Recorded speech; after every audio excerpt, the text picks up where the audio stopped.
And welcome back to Hoopsville, everybody. Hope you're enjoying your first Thursday of the basketball season. We're just a couple weeks into the season, but lots to talk about, as we obviously talked about at the beginning. Have lots of guests on the way, so stay tuned. If you have any questions for us when we're not live, or in this case, when we're pre-taped, it doesn't help, but when we're not live and off the air, or we are live on our normal shows, email us at hoopsville@d3hoops.com, including let us know if there's any coaches or players we should talk about, or other stories out there in Division III that maybe we're missing, or you think we should keep an eye on here at Hoopsville. Also, you can do that via Twitter at D3Hoopsville, or we really encourage you to use the hashtag Hoopsville. And, of course, Facebook.com/Hoopsville. Those are the three most common ways to interact with us. Also, there is the thread on D3 boards under general basketball. You can use that as well. Lots to talk about, as we said, both on the court and off. And one of the storylines getting plenty of attention in the Mid-Atlantic and really the Northeast, or at least the eastern side of the United States, has to do with the Kings women's basketball coach. And we'll go to the Hoopsville hotline now. And joining us on the Hoopsville hotline is Coach Brian Donoghue of Kings women's basketball. Coach, welcome to Hoopsville. Thanks. Thank you very much, and happy holiday. Happy holiday to you. Hope Thanksgiving was a good one, and I'm assuming the Christmas holiday, while being busy, will be a good one for you as well. Didn't really allude to that. If nobody is aware, we should mention the reason we're talking to you is because we want to certainly raise awareness that you are battling a brain cancer, or is it tumor? They could be different.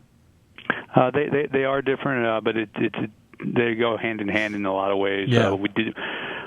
Unfortunately, we were diagnosed with a brain tumor over the summer, and it was cancerous. So you're right on both fronts there. So to clarify, you are still coaching. We'll get to that in just a minute. You haven't stepped aside from coaching. The team is 2-4 so far on the season. We'll talk plenty about the team down the road here.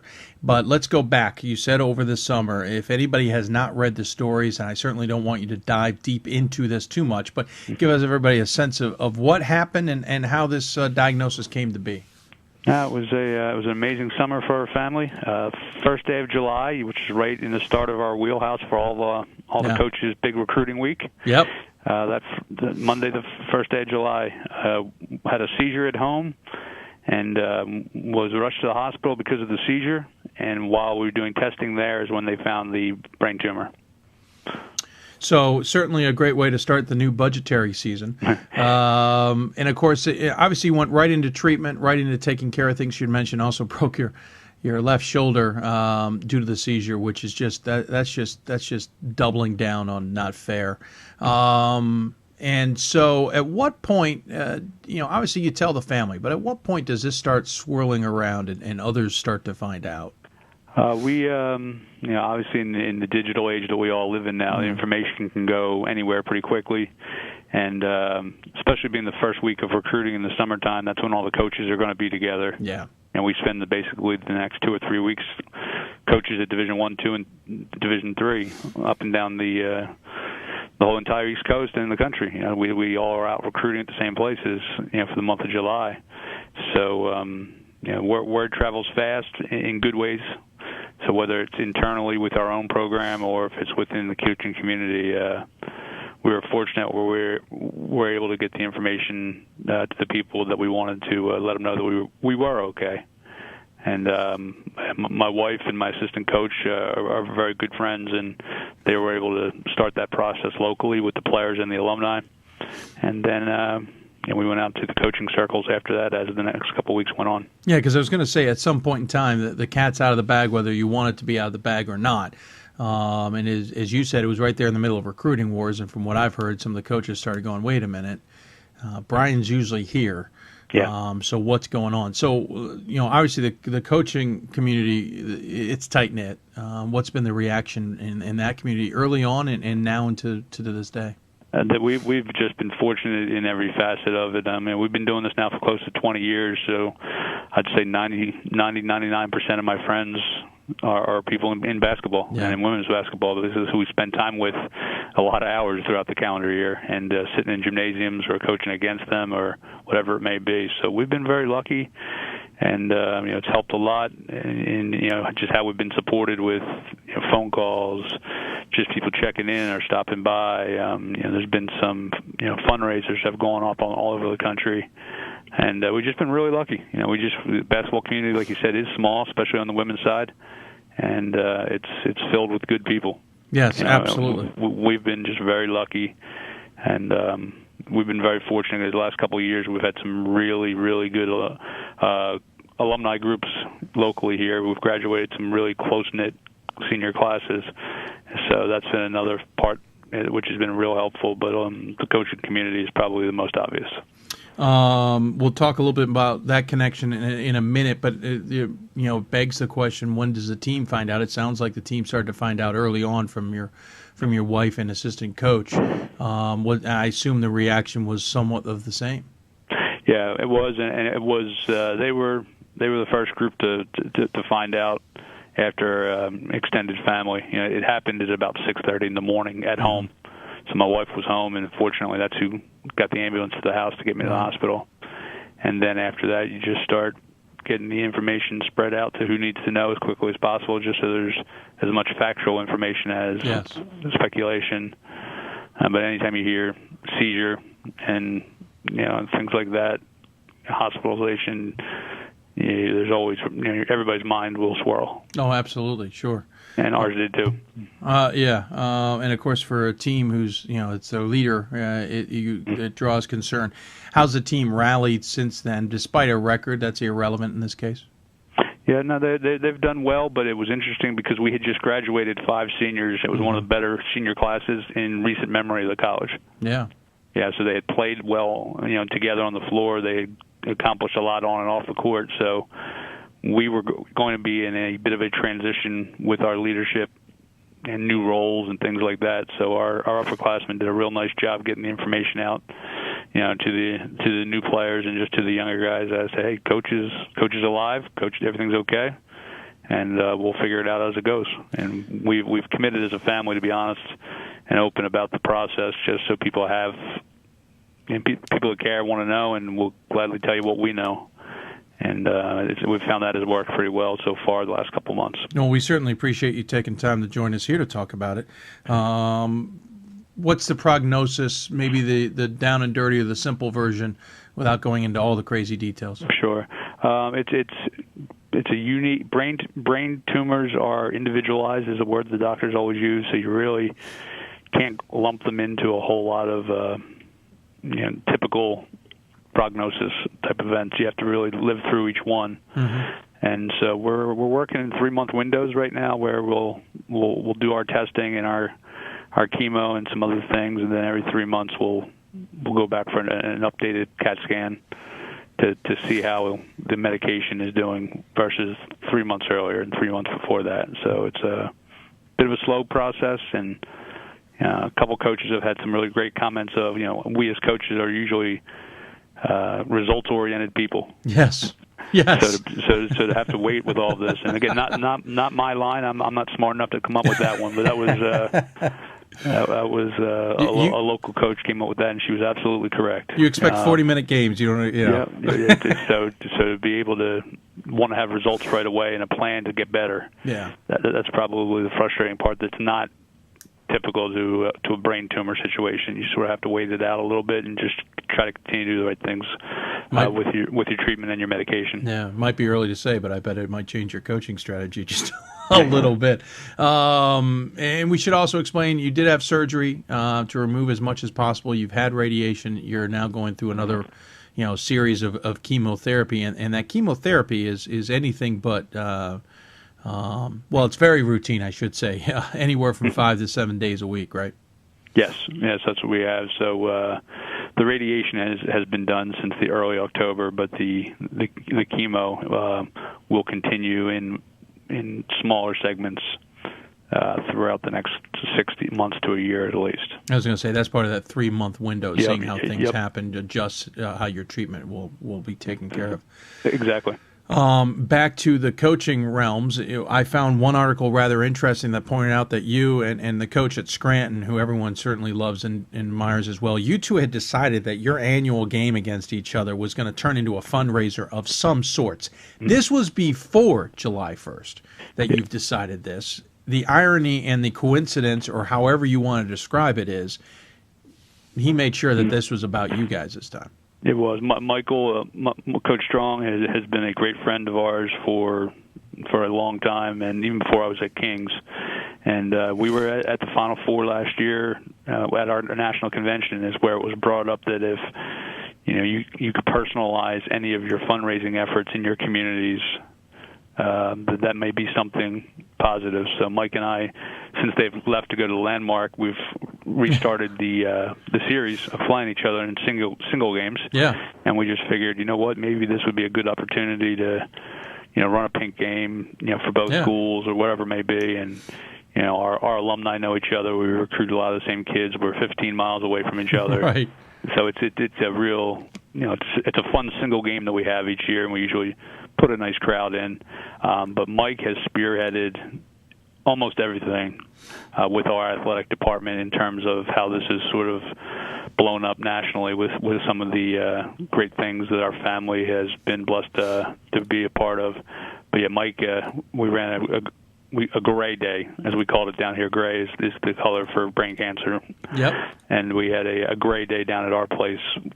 Dave Scranton was here, and like I said, Coach Strong just did a ton of the legwork for it, and our athletic department here worked with him, and that's sort of what spurred out a couple other games in other places, and we've had swim for gray here. We've had field hockey gray. We've been very fortunate where the Kings athletic department has jumped on board in the fall sports, and then a lot of the basketball teams have done some things, similar to it. Yeah. But Coach Strong was absolutely the one who got that whole ball rolling, and it's really kept the momentum all season. And everybody's so busy as it is, it just shows you how classy Coach is.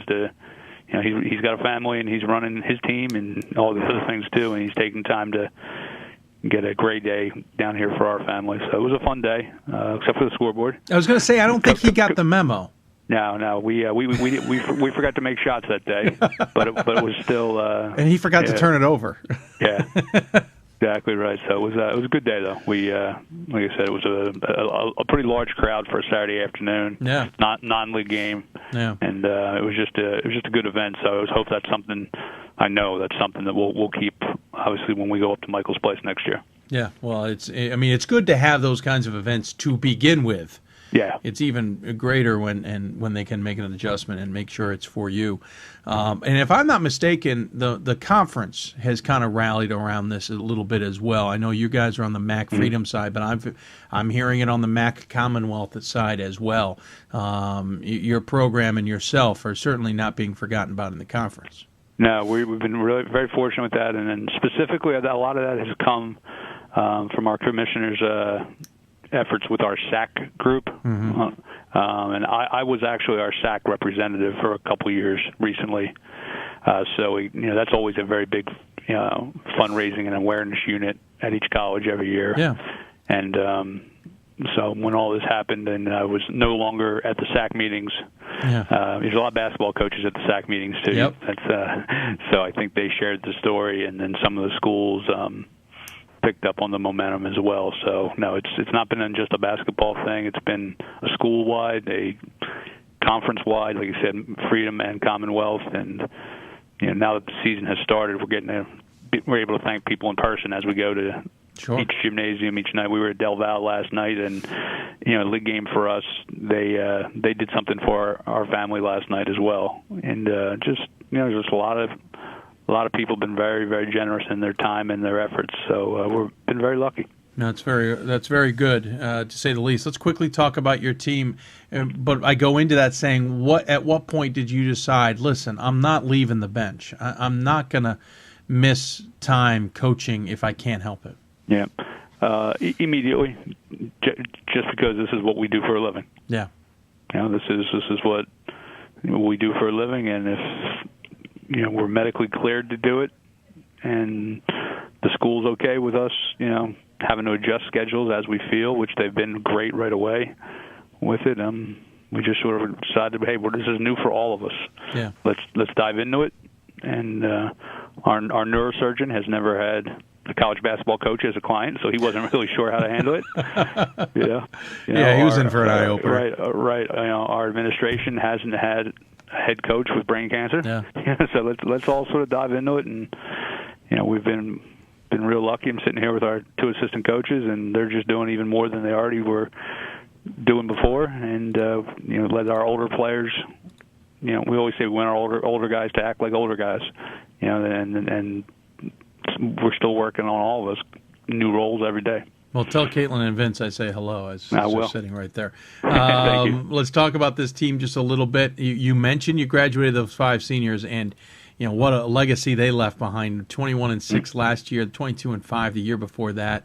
Obviously, Kings was part of the conversation more times than it wasn't in recent years. But you lost that huge swath of seniors, and you're left with a lot of underclassmen. You have 1 senior, a handful of juniors, and a number of sophomore and freshmen. So, yep. Just starting from scratch isn't the way you want to describe it, but really kind of starting a little bit over, having lost all that seniority. Marissa Manning leading the way right now, 13.3 points a game. Jennifer Fabian at 10.7. Kayla Fearheller at 10 points a game. You're getting some contributions, but you're 3-4 right now on the season. How do you think the team shapes up this season? We're getting better on most nights, and that's our goal. It's not just new faces; it's also new roles. So even for our returning players that you mentioned, they've gotten some minutes, but we're asking them to do new things on the floor and at practice every day. So it's not just we have new faces in the freshman class, get them out on the floor. Yeah. But it's also the returners that are there that, hey, look, you were used to ask to make a 15-footer, once a game. Well, no, we need you to shoot that 3 because you're open and things like that, and go get a defensive stop against their best guard. And there's a whole set of new roles that we're still learning. And when we do it, we've had some good efforts. But there's still been a couple nights where we weren't very good, and that's part of the learning process. So we're hoping that our young guys grow into college basketball here soon, and then our returners absorb their new roles and are able to teach the young guys what our expectations are. Because we're 45-12 the last 2 years. Right. It was actually 21 wins last year and 24 the year before, I believe, something crazy like that. And the juniors and seniors have gone to the NCAA tournament. And, we thought we were getting in last year and came up a little short at the end. So ultimately, we have expectations, and that doesn't change. So just because you graduate people and your head coach is sick, that doesn't work. You got to keep going. I don't believe there's any relationship whatsoever, but I am rooting for your senior player, Jessica McHugh. I'm just saying. I remember. Do you remember you talking about it? You're not biased on the name or family relation? No. But yes, no. Perfect example. But I'm rooting her on. Hey, Absolutely. Well, feel free to be biased in our favor. We're not above that at this point anymore. I can imagine you are. Well, hey, listen, I appreciate you taking the time to join us, especially talking about such a tough subject. As much as you probably talked about it, it's not easy. So I certainly appreciate you taking the time. I certainly wish you all the best. We're rooting for you here at Hoopsville. We're rooting for you at D3 Hoops. We're rooting for you across Division III and probably across in the NCAA as well.